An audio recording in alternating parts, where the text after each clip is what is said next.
राधे राधे दोस्तों, जय श्री कृष्ण। कृष्ण की कृपा में आपका स्वागत है।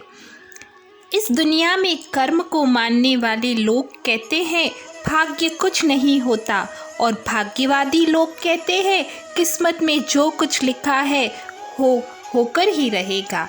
यानी इंसान कर्म और भाग्य इन दो बिंदुओं की धुरी पर घूमता रहता है और एक दिन इस जग को अलविदा कहकर चला जाता है। भाग्य और कर्म को अच्छे से समझने के लिए पुराणों में एक कहानी का उल्लेख मिलता है। एक बार देवर्षि नारद जी वैकुंठ धाम गए। वहाँ उन्होंने भगवान विष्णु का नमन किया। नारद जी ने श्री हरि से कहा, प्रभु, पृथ्वी पर अब आपका प्रभाव कम हो रहा है। धर्म पर चलने वालों को कोई अच्छा फल नहीं मिल रहा, जो पाप कर रहा है उनका भला हो रहा है। तब श्री हरि ने कहा, ऐसा नहीं है देवर्षि, जो भी हो रहा है सब नियति के जरिए हो रहा है।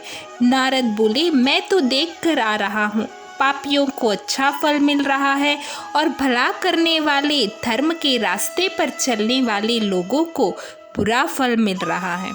भगवान ने कहा, कोई ऐसी घटना बताओ। नारद जी ने कहा, अभी मैं एक जंगल से आ रहा हूँ। वहाँ एक गाय दलदल में फंसी हुई थी, कोई उसे बचाने वाला नहीं था। तभी एक चोर उधर से गुजरा। गाय को फंसा हुआ देखकर भी वह रुका नहीं। वह उस पर पैर रखकर दलदल लांद कर निकल गया। आगे जाकर चोर को सोने की मोहरे से भरी एक थैली मिली।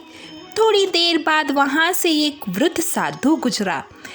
उसने उस गाय को बचाने की पूरी कोशिश की, पूरे शरीर का जोर लगाकर उस गाय को बचा लिया। लेकिन मैंने देखा कि गाय को दलदल से निकालने के बाद वह साधु आगे गया तो एक गड्ढे में गिर गया। प्रभु बताइए, ये कौन सा न्याय है? नारद जी की बात सुन लेने के बाद प्रभु बोले, ये सही ही हुआ। जो चोर गाय पर पैर रखकर भाग गया, उसकी किस्मत में तो एक खजाना था, लेकिन उसके इस पाप के कारण उसे केवल कुछ मोहरे ही मिली।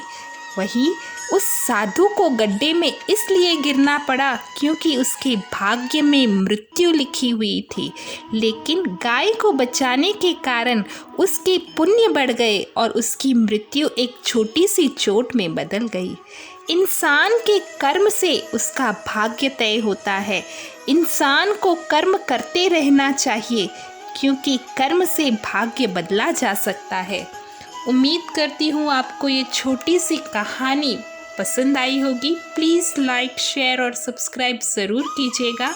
राधे राधे, जय श्री कृष्ण।